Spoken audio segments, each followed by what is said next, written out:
안녕하세요. 저희가 이제 1부에서는 그 제약 부분에 관련된 전반적인 것을 알아봤는데, 이번 이제 2부에서는 그 바이오 분야 이쪽에 대해서 알아보도록 하겠습니다. 삼성증권의 서건희 박사님 모셨습니다. 안녕하세요.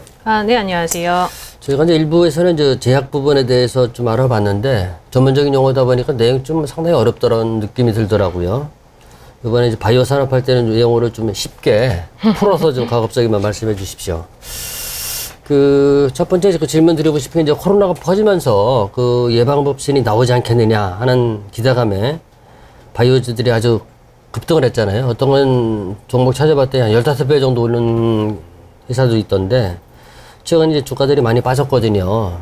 그래서 이제 제가 알고 있기로는 그 임상의 성공 확률이 그 임상 1단계에서 허가 단계까지 가는데 안에 그 성공 확률이 5 내지 10%밖에 안 된다. 뭐 이런 얘기도 들리고 하던데, 그 최근에 국내 바이오 산업의 논란 이런 게 자꾸 언론에 나오고 하던데, 그게 어떻게 봐야 됩니까, 이거를? 사실 한국에서 지금 임상 3상까지의 트랙 레코드를 봤었을 때 임상을 성공했던 사례가 있냐라고 하면은 아직까지는 그런 경험이 없기는 해요.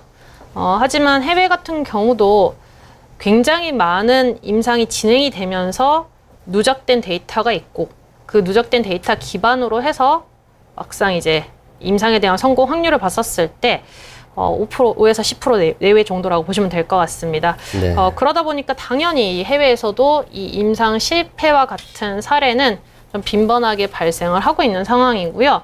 그렇기 때문에 국내 업체들이 임상을 실패를 했다라고 했었을 때 이 회사는 신뢰도가 없다라고 해석을 할 필요는 전혀 없다라고 보시면 될 것 같아요. 이것도 이제 성장통을 겪으면서 국내에서도 이런 신약 개발 과정에서의 트랙 레코드, 경험을 쌓아가는 과정이라고 생각은 하고는 있습니다. 사실 조금 아쉬운 부분이 있다면은 임상을 왜 하는지에 대한 목적이 좀 명확해야 할 것 같아요.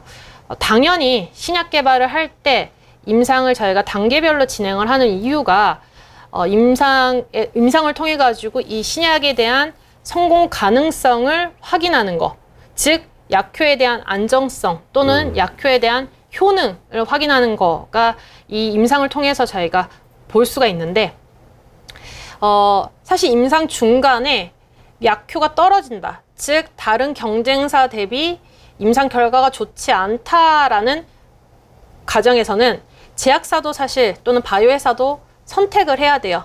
임상에 대해서 중단을 해야 되는 약간 그런 결정은 필요하다라고 생각은 하고 있습니다. 중단할 것이냐. 맞습니다. 결국은 이런 이제 임상을 계속 진행을 하는 거는 비용이 계속 발생을 할 수밖에 없고요. 그렇겠죠. 상업화 가치가 떨어지는 제품에 대해서 비용을 발생하면서 임상을 끝까지 한다라는 거는 어떻게 보면 투자자들한테는 굉장히 좋지 않은 선택이라고 보고 있습니다. 통상적으로 임상 초기부터 완성되기까지 보통 기간이 얼마 정도 걸리나요? 그러니까 적응증, 질환에 따라서 좀 다르긴 하지만 평균적으로 한 8에서 10년 정도 걸린다고 보시면 될 것 같습니다. 네. 그렇기 때문에 사실 회사 쪽에서도, 그러니까 제약사나 바이오텍에서도 그런 의사결정을 하는 거는 쉽진 않긴 해요. 왜냐하면은 이런 이제 기업 가치에 가장 중요한 게 사실 해당되는 신약일 거고, 그 신약에 대해서 임상을 실패를 한들 또는 임상에 대해서 더 이상 진행하지 않겠다라고 선언을 했었을 때 그만큼의 기업 가치가 빠지는 거기 때문에 그런 의사결정을 하기는 쉽지는 않다라고 보시면 될 것 같습니다. 하지만 해외에서는 관련돼서 굉장히 적극적인 의사결정을 하는 부분이 있기 때문에 그런 부분에 있어서의 차이로 인해서 일단은 국내에서의 바이오 업체들에 대한 논란이 조금 이어져 오고 있지 않나라고 생각은 하고는 있어요. 또한 이런 이제 임상 결과에 대해 가지고 투자자들한테 좀 알리는 방법이 해외랑 국내랑 차이가 있긴 합니다. 물론 지난 3년 동안 이 거래소에서는 또는 이제 금감원에서는 관련돼서 이제 공시 규정을 좀 바꾸긴 했었어요. 네. 어떤 식으로 이제 임상 결과를 발표를 해야 되는지에 대해서 좀 규정을 정해 놓긴 했는데, 네. 사실 해외 같은 경우에는 임상 결과가 나오면은 초기에 이렇게 설정한 임상 디자인대로 임상 결과를 그대로 발표를 합니다. 사례를 보도록 할게요. 사례를 보도록 하면은 자료를 보셨을 때 이제 머크의 키노트 010이라고 하는 임상 디자인이 있습니다. 네. 여기 임상 3상과 관련된 디자인인데요. 저희가 이제 환자는 비소세포 폐암 환자를 모집을 했어요. 그리고 기존에 있던 표준 치료제는 대조군으로 도세탁세를 처방을 했습니다. 그리고 이제 실험군으로는 키트로다에 대해 가지고 2mg 또는 10mg을 투약을 하는 걸로 디자인을 했습니다.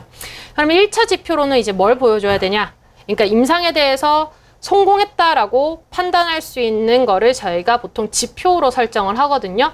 가장 중요하게 생각하는 1차 지표로는 OS, 오버럴 서바이벌이라고 해서 생존 기간을 보여줍니다. 그리고 2차 지표로는 PFS라고 해서 무진행 생존 기간을 보여주는 것으로 임상 디자인을 설정을 했어요. 그럼 결과 발표는 어떻게 해야 되냐라고 했었을 때 정확하게 이 OS, PFS라고 하는 지표에 대해 가지고 통계적인 유의성을 보여주면 됩니다. 그래서 오른쪽에 이제 오른쪽에 그림을 봐주시면은 글을 봐주시면은 오버럴 서바이벌이 정확하게 통계적으로 유의하게 개선이 됐다라는 표현을 쓰고 있어요. 반면에 PFS, 즉 무진행 생존 기간에서는 No Significant Difference라고 해가지고 통계적으로 유의하지 않다라는 표현을 했습니다. 즉 임상 디자인한 대로 임상에 대한 결과 발표도 일치하는 것을 볼 수가 있습니다. 하지만 국내 업체들 같은 경우에는 조금 이런 부분에서 아쉬운 부분이 있습니다. 디자인한 대로 임상에 대한 결과를 통계적인 유의성까지 포함해서 발표를 하기보다는 임상 결과를 조금 자의적인 해석도 담기도 하고요. 또는 임상에 대해 가지고 좋은 부분만 좀 포장을 해가지고 보여주는 부분이 있기 때문에 투자자들 입장에서는 사실 정확한 정보를 전달받지 못하는 약간 그런 아쉬운 부분이 있다라고 보시면 될 것 같습니다. 그렇기 때문에 이 투자자들이 좀 오해할 수 있는 발표는 회사 쪽에서는 좀 자제를 해야 되지 않을까라고 생각을 하고 있고, 그와 관련돼서 뭔가 회사 쪽에서의 그 발표에 의존할 게 아니라, 발표 방법에 의존할 게 아니라 저희 이제 금감원이라든지 거래소에서도 좀 더 명확하게 규정을 좀 정해줘야 한다고 판단을 하고 있습니다. 그렇게 해야지 또 투자자들을 또 보호를 하면서 또 바이오 기업에 대해서 신뢰도를 유지할 수 있으면서 신뢰도를 유지할 수 있기 때문에 오히려 계속 좋아지지 않을까라고 생각은 하고 있어요. 후반기에 말씀을 하실 때 그 임상 완결까지 보통 8년에서 10년 걸린다고 말씀하셨는데, 그럼 우리가 궁금한 게 코로나 생겨가지고 지금 3년이 안 됐잖아요. 그러면 치료제가 나온다고 생각하는 거는 좀 무리수가 아닌 건가요, 그러면은? 치료제가 사실 국내 업체들이 글로벌 시장에서 직접적으로 임상 3상까지 하면서 치료제를 발매할 수 있냐라고 하면은 국내 제약사들 또는 바이오텍들의 임상과 관련된 비용을 충분한 캐시를 확보하지 못할 수 있기 때문에 불가능하다라고 보시면 될 것 같고요. 그렇기 때문에 임상 2상, 즉 환자 대상으로 해서 어느 정도 이제 효과가 입증됐었을 때 이제 다른 이제 제약사들한테 또 글로벌 제약사들한테 기술 이전을 통해서 글로벌 시장으로 간접적으로 진출하는 방법을 선택을 한다라고 보시면 될 것 같습니다. 알겠습니다. 그리고 아까 말씀을 하실 때 바이오 업체들의 자체적인 것뿐만 아니라 거래소, 아까 말씀하실 때 이제 거래소나 감독원에서 규정을 좀 더 명확히 해야 될 필요가 있지 않느냐 말씀을 하셨는데, 구체적으로 어떤 그 규정이나 이런 걸 손 봐야 되는 건가요, 그러면은? 머크의 사례와 동일하게 임상을 클리니컬 트라이에 등록한 대로 임상 디자인에서 보고자 하는 지표, 1차 지표, 2차 지표에 대한 수치와 통계적 유의성이 공시에 나와주면은 사실 깔끔하게 해결될 거라고 생각을 하고 있습니다. 거기서 이제 회사가 좀 더 보고 싶어 하는 것에 대해서 서브그룹 어널리시스, 즉 하위 단계에서의 분석을 통해 가지고 좀 더 강조하고 싶은 것을 얘기할 수는 있겠지만, 기본적으로 임상 디자인 안에서의 데이터 발표를 좀 더 명확하게 해줄 수 있는 그런 규정이 좀 마련돼야 되지 않을까라고 판단을 하고 있습니다. 알겠습니다. 그 다음에 그 일반 투자자들이 바이오 회사나 이런 거를 투자를 할 때 고려해야 될 요소라고 할까요? 그런 건 어떤 거를 좀 중점적으로 봐야 되나요? 이게?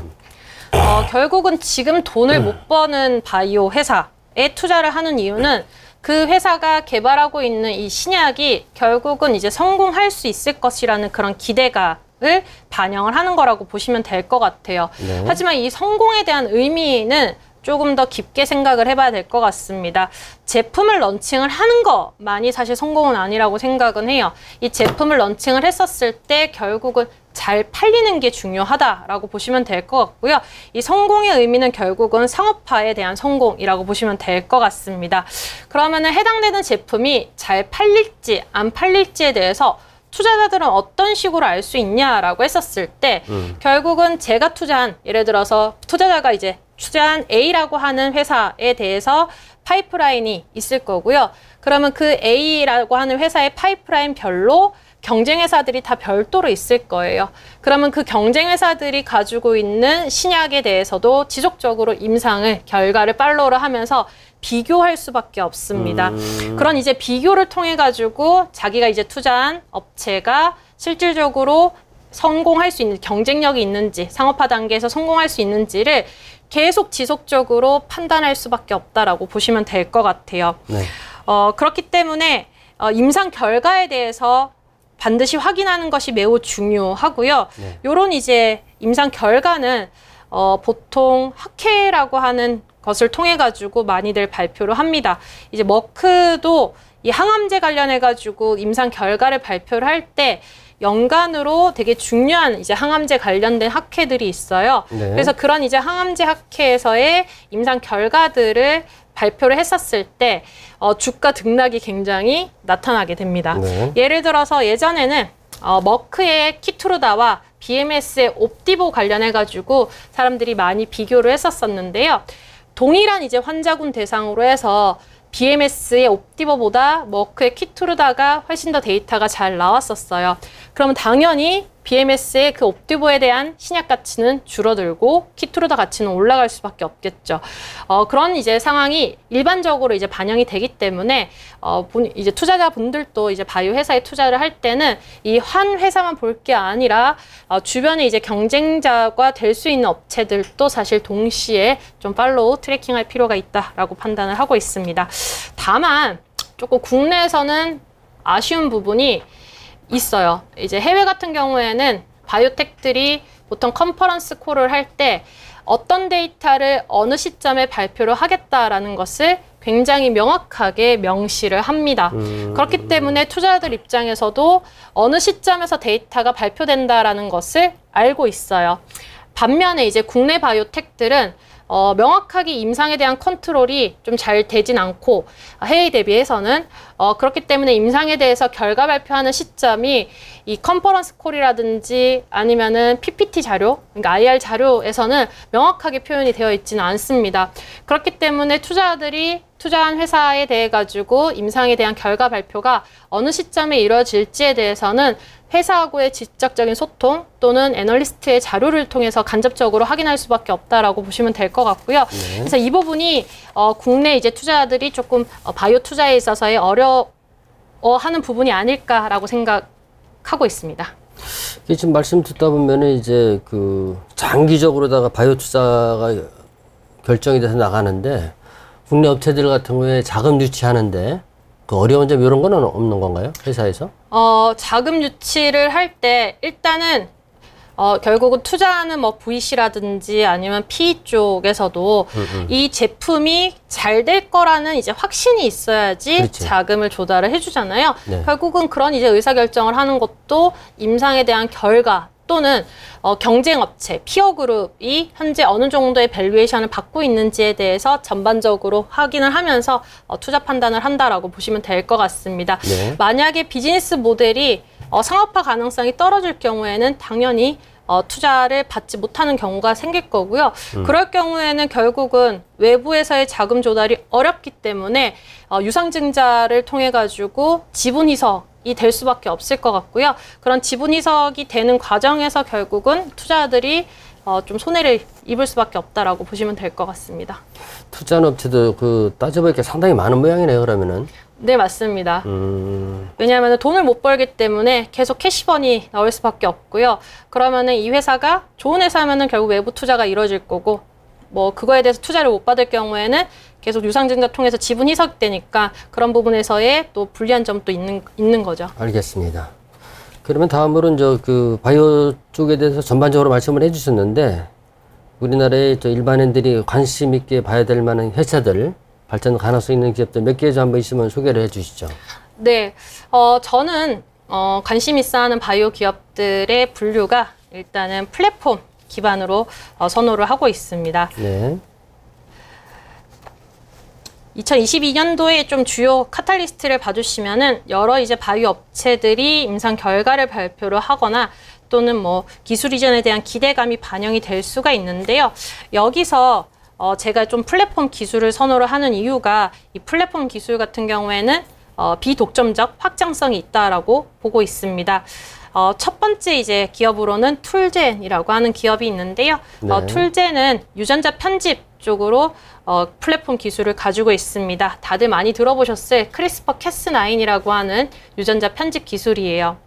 이 유전자 편집 기술은 사실 툴젠뿐만 아니라 다른 연구소, 해외 연구소들도 이 특허를 가지고 있습니다. 그러면 미국에서 사람 대상으로 치료제로 개발을 하기 위해서는 이 특허를 미국 내에서 확보를 하는 게 굉장히 중요한데 그와 관련된 이벤트가 8월 12일에 있다라고 보시면 될 것 같아요. 그래서 브로드라고 하는 연구소하고의 이제 오랄 아규먼트가 진행이 됩니다. 그 결과에 따라 가지고 이 툴젠이 유리한 입지를 유지를 할 수 있을지 없을지를 저희가 확인할 필요가 있을 것 같습니다. 최종적으로 이제 특허에서 만약에 툴젠이 유리한 입지를 가져갈 수 있다면은 미국 내에서 개발되는 유전자 편집, 크리스퍼 캐스9이 적용된 유전자 편집 치료제들에 대해서는 이 툴젠이 마일스톤을 받을 수 있는 그런 자격을 얻게 된다라고 보시면 될 것 같아요. 그렇기 때문에 굉장히 중요한 이벤트라고 판단이 되고 있습니다. 네. 네, 두 번째 플랫폼 기반 기술로 추천드리고 싶은 회사는 레고캠 바이오입니다. 네. 레고캠 바이오는 ADC라고 하는 플랫폼을 가지고 있고요. 안티바디 드럭 컨주게이트라고 하는 플랫폼 기술이에요. 항체의약품에 이제 톡신을 달아서 이 항체의약품의 항암 효과를 훨씬 더 시너지를 낼 수 있는 약간 그런 기술이라고 보시면 될 것 같습니다. 이 ADC에 대해서는 최근 들어서 굉장히 각광받고 있는데 그 이유 중 하나가 아스트라제네카 다이치 상쿄가 현재 판매 중인 에너2라고 하는 ADC 제품 때문이라고 보시면 될 것 같습니다. 이 제품이 기존의 허셉틴이라고 하는 항체 의약품에 톡신을 달아서 개선시킨 그런 제품인데요. 굉장히 임상 결과들이 허셉틴 대비해서도 아니면 다른 이제 ADC 약물 대비해서도 잘 나오고 있습니다. 그러다 보니까 기존에 이제 허셉틴에 대해 가지고 개발을 한 로슈라고 하는 업체도 ADC에 대해서 관심을 계속 가져갈 수밖에 없고요. 네. 그 다음에 다른 경쟁 업체인 길리어드 사이언스 역시도 이 ADC에 대해 가지고 파이프라인을 확장하려고 하는 모습 나타나고 있습니다. 네. 그렇기 때문에 이 글로벌 제약사의 향후 계속 이제 플랫폼 기술 쪽으로 ADC에 대한 관심도가 높아질 것으로 보고 있고, 그래서 레고캠 바이오의 이 ADC에 대해서도 당연히 POC 데이터, 즉 환자 대상으로 했었을 때 안정성 및 충분히 이제 유효한 데이터들이 나온다면은 이 기술에 대해서 레고캠 바이오의 ADC라고 하는 기술에 대해서도 관심이 커질 것으로 보고 있습니다. 네네. 네. 다른 업체는 뭐 있나요 또? 네. 그 다음엔 알테오젠이라고 하는 플랫폼 업체에 대해서 말씀드리도록 하겠습니다. 네. 이미 하여튼 2건 정도 글로벌 제약사하고의 기술 이전 계약을 마친 상황이고요. 가지고 있는 이제 플랫폼 기술은 피하 주사 제형으로 개발할 수 있는 기술이라고 보면 될 것 같습니다. 네. 약물 자체가 이제 정맥 주사로 개발됐었을 때 불리한 점이 뭐가 있냐면은 약물을 맞았을 때 약물 맞는 동안의 그 기간도 워낙 길어지고요. 그 다음에 약물에 대해서 쓸 수 있는 용량 자체가 한계가 있습니다. 하지만 해당되는 약물을 그 피하 주사 제형으로 이제 전환을 할 경우에 약물을 훨씬 더 다양한 용량을 쓸 수가 있다는 장점이 있고요. 그 다음에 환자 편의성도 높일 수가 있습니다. 알테오젠이 그런 이제 기술을 가지고 있는 상황이라고 보시면 될 것 같아요. 네. 그래서 이미 2건의 이제 글로벌 제약사하고의 기술 이전이 완료가 됐었고, 현재 임상 1상이 진행되고 있는 상황이기 때문에 해당되는 임상들이 오히려 진행이 될수록 차후에 또 추가적인 딜이 나올 가능성이 매우 높다라고 보시면 될 것 같아요. 그래서 현재 같은 경우는 해당되는 이제 피하 주사 제형에 대해서 추가적인 딜이 나올 것으로 기대를 하고 있는 상황이고요. 이 부분은 언제든지 나올 수 있다 정도로 보시면 될 것 같습니다. 네네. 그다음에 지금까지 이제 그 관심 있게 봐야 될 회사를 툴젠, 그다음에 레고캠 바이오, 알테오젠 세 개 업체를 해주셨는데 이 정도면 될까요? 사실 뭐 더 있긴 하지만 혹시 또 궁금하신가요? 네. 알겠습니다.